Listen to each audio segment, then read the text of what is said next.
Hello everybody, my name is Aud and welcome back to the Aud Narrations channel, a place where we read and react to interesting Reddit stories. Today on Aud Narrations, the first story we're reading is titled, She Found Someone Else. As always, if you appreciate these videos and want to see more, make sure to hit the subscribe button, that way you won't miss the latest upload. Alrighty, let's make a start. The post reads, Hello everyone, a relationship I was in recently ended. The relationship started with cheating. She cheated on me early on. Given the circumstances of that, I decided to forgive her, though I never truly got past it. It was months of noise and anxiety. In my mind, I thought if she made the effort, showing up for me, like meeting my family and friends, and even going to see my concerts I'd play at, it would make things better.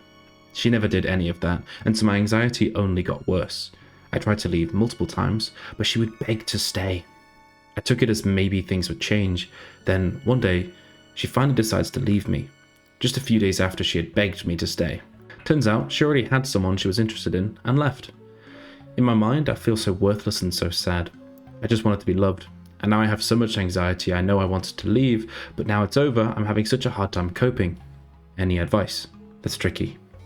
Obviously, you gave her another chance, and that is commendable, turning the cheek and so on. However, it sounds like, she was never really interested in that reconciliation. If she never came to your concerts and met family and friends and so on and made an effort, and she was just kind of like seeing where the wind takes her, then I don't think she was ever really in it for the long game anyway, unfortunately. But saying that, she's no longer really your problem in this sense. Given she's already removed herself from your life, that anxiety and so on will fade away over time, because what was stimulating it is gone. It's tricky though. It'll take time. Let's have a look at what the community says. Someone's left a comment saying, Don't take to heart the people insulting you here. It was particularly awful that she begged you to stay knowing that she had someone else. That's down to the base of her mind. She had to be the one who ended it. She couldn't handle being told no. It had nothing to do with you. Neither did her cheating on you. She's a child emotionally. It's little solace now to say you dodged a bullet, but you did. When you find that right person, you're going to be glad you didn't waste any more time with her. Best of luck. Someone replied, saying, Please do not compare these women with kids. She's not an emotional child. Whoa, this is hard to read. She's not an emotional child. This would mean that she would grow up someday. No, this kind of woman knows exactly what they're doing. Those who are like this, men or women, have no clue what it means to build up a deeper bond to a person. They use partners as providers. They even might see it transactionally, but they are always on the hunt if another person could provide more. They judge partners by what they are providing to them, materialistically, emotionally, and status-wise. That's why the bound is only a superficial one. And since they depend so much on what the other provides to them, they actually do monkey branching. Only when the new partner is secured, then they leave the old one. Since they're very selfish and have a self-centered vision of a relationship, they might live up to some moral standards for a while, but they also have no problem crossing boundaries if it fits them. Moral standards have no real meaning for them, and they respect them only not to be seen as an outcast by others. I completely agree with that last sentence, actually, and this is where, I guess, blowing it up and making it really, really public is the only real thing you can do to try and help the person, I guess, in a way. Given that they only behave as much as to fit in, and given any leeway, any cover, they'll start doing shifty behavior. The only way to sort of keep them in check is to out them, in a way. Someone else has left a comment saying, You took back a cheater and you're surprised she cheated and moved on? Come on man, time to focus on you. OP replied saying, I know I feel dumb and I did try to leave. I think as I'm getting older, seeing other friends and family have a marriage and all, that it's just made me desperate to have the same, so I tried to get it. I do feel ashamed for allowing it. I guess this is something I can chime in on. Obviously here, you were looking for a particular thing, and I guess that made you vulnerable to being taken advantage of in the way that this person has. It makes sense now you're talking about meeting friends and family and so on, if that's the sort of angle you're wanting to go down. But I think in this scenario, they obviously weren't. You were just there, I guess, to pass the time, unfortunately. Or until they realized they couldn't do any better, in which case they would settle with you and probably make your life hell. It's pretty cliche, but comparison here is the thief of joy. You shouldn't rush these things just because someone else is already a few steps ahead. You'll catch up. It'll just take a bit of time. And don't rush it. One of the biggest decisions, I guess, in your life is choosing your partner. Someone replied to OP saying, you learn and grow. Lesson, never take back a cheater. You didn't do her a favor by taking her back. Even worse, assuming it's two different guys, then she's been playing you the whole time and was only with you because she wanted to be the dumper, not the dumpee. Anyway, stop crying over a piece of trash who loaned her ass to all and sundry. You have your morals and your balls intact, and your word. Nothing over that. Now go and be happy. She's a piece of trash. Someone else also replied to OP, saying, I know how you feel, and there's no shame in feeling like this, feeling like you're being left behind in life or not progressing at the same pace as others. As someone in their late 30s, I've seen friends and family divorce, so the glass isn't always half full being in a relationship. In the end, I've come to the conclusion that my life will be more full sharing it with someone, but I would rather have those people be my friends and family than the wrong partner. Being single is better than being with the wrong person. Find hobbies and invest in your career and personal growth till you're ready to try again. It's a marathon, not a sprint in this life, so don't stress if you feel left behind. Fantastic. Someone else has left a comment saying, so this advice has little to do with cheating, but when you're single, be fucking selfish. If something isn't the right fit or doing it for you, end it and stick to it. Don't get into the begging and shit. Honestly, that usually ends up fueling their own animosity and resentment. You take them back, but down the road they resent you for making them beg. Relationships shouldn't require begging. You shouldn't beg someone to do what you want, nor should you beg to stay. If they don't do these things you need, just walk and don't fret it. Forget about the noise that you were dumb for doing this or that. Learn from it. You made a mistake, but learned a life lesson, and that's the point. You aren't dealing with a divorce. You're ahead of most people in this regard. Learn from it. Youth is for making mistakes. It's easy to call others stupid for this and that, but when we look towards ourselves and the mistakes we all make, the criticism feels much different. Sometimes in life, we have to learn the hard way. Someone else left a comment saying, sorry this happened, OP.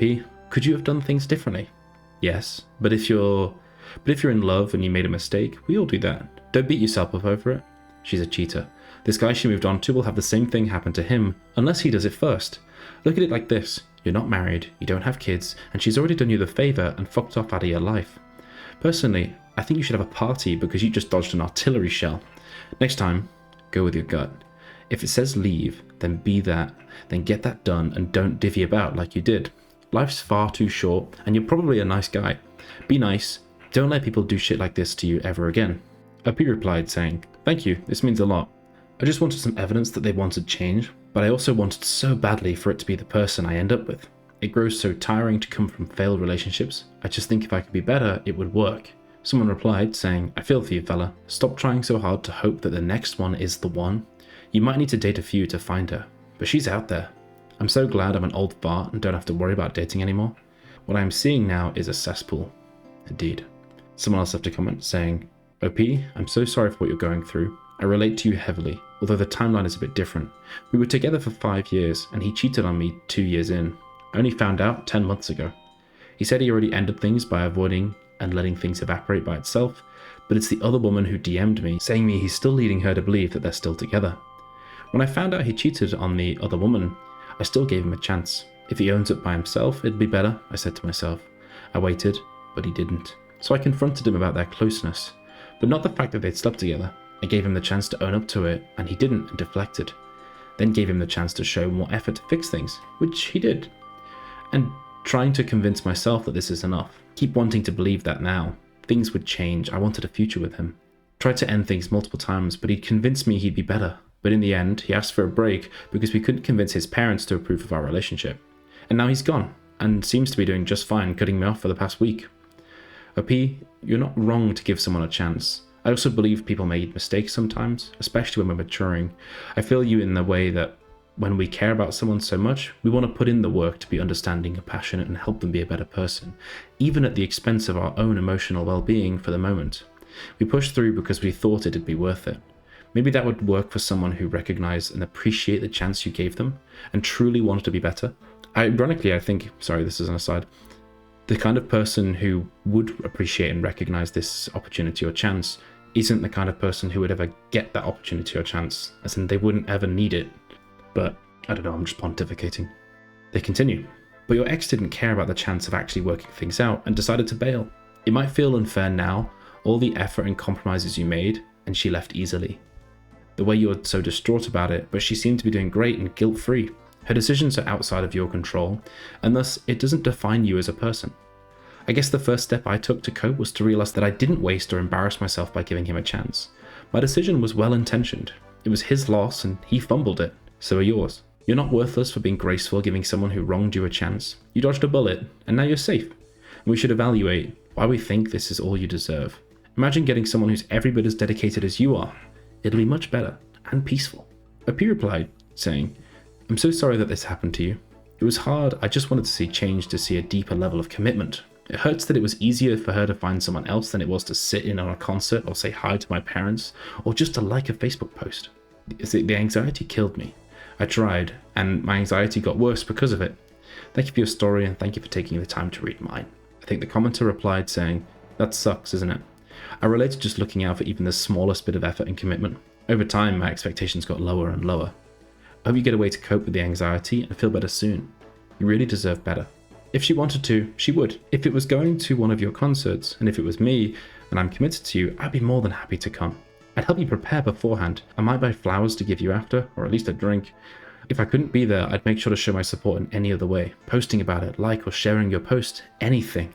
If it's important to you, it's important to me too. Find someone like that instead of dating someone like her. P replied saying, I think you'll make someone really happy one day. I think for now it's just good that it's no longer our lives. The good thing we know what efforts need to look like and to let everyone who doesn't give that go. Someone replied saying, that's true. It's been a lot of reflection and reading on your post. I'm glad to know someone like you does exist. I think you're very genuine. And I hope anyone who comes your way next can appreciate that. Well, someone else left a comment quoting, fool me once, shame on you. Fool me twice, shame on me. And they write, sorry, but that's the truth. You allowed her to stay instead of letting her go. And it's not surprising. Forgetting her won't be easy. But you can. Focus on yourself, heal, and try to do things you enjoy. Take some days off if necessary, and mourn the relationship. Give yourself some time. Someone else has left a comment saying, she cheated on you early on, and she was still cheating on you later on. She would cheat on you as long as your relationship was still going on. I completely agree with number 7. Someone else has left a comment saying, well, regardless of whether she cheated in the beginning, you chose to stay with her, and then made her live in constant fear of losing you. The difference between her fear of losing you and your anxiety about her potential infidelity is that hers was entirely based on reality. I don't know, but I'm pretty sure his was as well. You can only beg someone to stay for so long. What did you expect? This is a harsh comment. OP replied saying, of course, and I completely own up to that. When I tried to leave, it wasn't solely because of the infidelity. It was because she wasn't making an effort to be part of my life after the fact. I made it abundantly clear that I forgave her, and that I was only going to do my best. But if she didn't want to take further steps, such as see my family or go to an appointment or an occasional concert, and be my support system, that it wasn't going to work. I told her it's okay if she didn't want to, but for my own good, I would have to go. She would turn around and say that she would do better, but nothing would change. Someone replied saying, you make it sound like the OP is in the wrong, to be honest. Of course, his ex should be paying it forward for cheating by worrying and appeasing their relationship. It's the least she could do at that point. How are OP's concerns of her cheating again not based in reality? Completely agree. When she did cheat and OP was trying to work past it. His ex was clearly not a good person, had severe character flaws. OP's only mistake was going back to her. I completely agree. Tricky stuff. But yeah, I don't think OP did anything wrong, unlike that last comment saying they gave someone another chance and the other person blew it. It's kind of as simple as, to be honest. But I think the comments talking about focusing on yourself, your career, and so on, and basically trying to get back on the horse is the best thing to do, and I completely agree. The sooner you sort of right the ship, the sooner you can sail forwards, basically. But yeah, what do you think OP should do? What would you do in OP's shoes? Let me know in the comments. Alrighty, if you made it this far in the video, make sure to hit the like and subscribe. It really helps out the channel. Thank you. Alrighty, let's move on to story number 2. Story 2 is titled, Girlfriend of 5 Years Cheated. The post reads, after 5 years, my girlfriend cheated while heavily under the influence, and without going into too much depth, we started to work things out. I never had to question her loyalty in the past, and she's trying her hardest to prove to me that I can trust her. She has struggled with addiction. I don't smoke or drink any substances, but I struggle every day. I feel boring, ugly, fat, and have anxiety when it comes to holding a conversation now and or keeping the conversation going or alive. I've also been extremely depressed, and I've just had anxiety in basically every form you can imagine. I do at times feel quite disconnected from her and our daughter now. Anyone experience similar feelings? Appreciate any tips or advice. That's tricky. There's a few angles here. Ignoring, just pause it, putting aside, I guess, the cheating for now. If you feel like you're boring, ugly, fat, and so on, the only bit of advice I can really give you is, well, it's two things, I guess. You don't like your image, and that's completely fine. You can fix it, and you obviously maybe have less confidence than you would like. One of the best things you can do is to just basically start improving yourself, or continue improving yourself if you're already doing it. You know, start doing that run in the morning, start going to the gym after work, start going to the gym maybe before work if you're really keen. And little by little, you'll start to feel these changes. I think getting and talking to a therapist might be a really, really good thing to do, especially as those feelings are probably also tied to now what happened with your girlfriend. Maybe unpacking that and working with a therapist would probably be a good beneficial idea, but at the same time, sort of independent work on sort of trying to improve your fitness, improve your health. And what you'll find is it comes along with more confidence and also sort of endorphins and so on for free. It's a bonus. In regards to your daughter, I guess it's just making sure you spend quality time with her. You know, that your daughter should be part of your life at the end of the day. She's done nothing wrong. And yeah, it's tricky stuff. In regards to the girlfriend, if you've decided to work things through and she's putting in the effort, props to you. Good, you know, well done and good luck. I hope it all goes well. But yeah, I would say therapy to start working through the mental trauma, and for the other things, probably start at the gym. Start easy. Don't do too much too fast. Let's have a look at what the community says. Someone's left a comment saying, "Why are you doing this to yourself? Clearly feel miserable being with her. I don't know how old you are, but just move on. You're only prolonging the pain if it's affecting you this much. That's my opinion at least." OP replied saying, "I'm 25. This happened 5 months ago.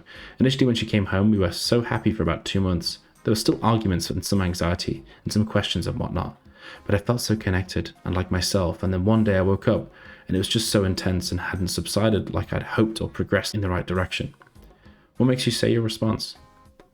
Someone replied saying, "From all the stories and experiences people share in this sub, it's clear that getting over a betrayal like that is really hard. Yeah. Plus, with your wife's addiction, it makes things even tougher. You're young, and I think you could find something better.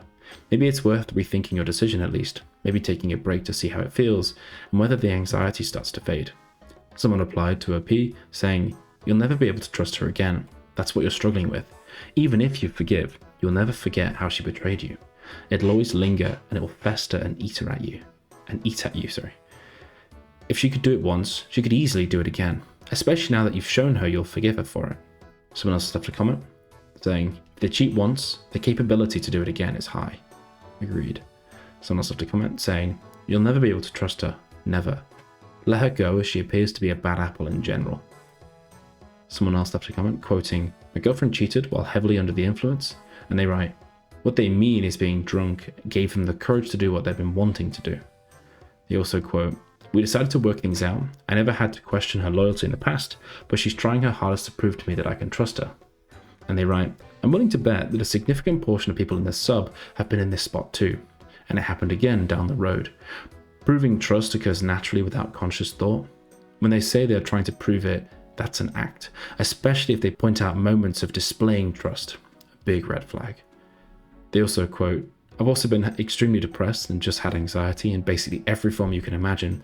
And they write, "Being cheated on will make anyone feel this way. This isn't a flaw with you. It's an emotional reaction." Indeed. Someone else left a comment saying, "Did you catch her or did she confess?" And OP replied saying, "She went on a Xanax binge, so not sure how to answer this as she relapsed and disappeared for 20 days, where she was completely incoherent a few cities over. Eventually when she came to, she confessed what she remembered, which wasn't a whole lot, but didn't need to. She was aware of what happened." Someone replied saying, "Do you see a long-term future, marriage and children, with an addict capable of going on a 20-day Xanax binge with no train of thought or nor memory of nearly an entire month? Cheating is bad enough, but I don't care if she has just the most incredible personality on earth. I'm not subjecting myself, my family, and my future, and certainly my future children, to this sort of instability and chaos. Even if she miraculously is able to achieve sobriety, past trauma alone would be enough to keep her from being the mother of my children. Major risks ahead, my friend. Someone replied saying, bro, forget the cheating. Is that the life you want? Your girl to just disappear and show back up like you didn't just experience abandonment? Just roll, bro. You'll be okay. She'll go stay with one of those guys she has no problem finding before. Fucking hell, harsh. Someone else left a comment saying, sorry dude, I've been where you are. It's tough to trust and it kills your self-confidence. Best to be alone while you figure it out. You might have to deal with depression and self-worth. I did. I chose to stay in the relationships because I didn't want to be alone. But wrong move. Best advice is to focus on yourself. Gym, work, education, friends, family, healthy eating, and back to nature, travel. Peace. Indeed, I completely agree with that message. Someone else left a comment saying, I'm not saying what she did wasn't wrong. However, I'd also like to make the point that sometimes it's not actually considered consensual when someone is highly impaired. OP replied saying, yeah, she never actually brought up that to me, at least, that point of it. She doesn't know if they actually had intercourse or not. Just aware of the obvious, she had hickeys on her neck. Fortunately, she had a period the whole time she was started the day before she was gone. I'm not sure if this is TMI, but extremely heavy flow. Not sure if the Xans had an effect on that, but it ended a week or so after she was back. Someone replied saying, I'm so sorry, OP. This is hard. Someone else left a comment saying, these are all normal things to be feeling after such a betrayal. Honestly, in my opinion, the best thing is to get informed about the topic. What happened and what you're going through. There are lots of books and many of them are available in audio format on various platforms like Audible and Spotify. I don't know the details of your situation, but I would suggest Betrayal Bind as a good place to start, in my opinion, based on what you've mentioned. Some good podcasts out there too on the topic. Also, Not Just Friends by Shirley Glass can be insightful, and I think most people who want healthy relationships can learn from it, whether cheating has occurred or not. Completely agree. Alrighty, tricky stuff. I think the comments on the whole, a positive for both stories. But yeah, what do you think OP should do? What would you do in OP's shoes? Thank you for making it to the end of the video. If you haven't liked and subscribed already, I'm sure those buttons are feeling quite lonely. Alrighty, we will have to finish that today. Thank you very much for listening, and I'll see you in the next one. Bye bye.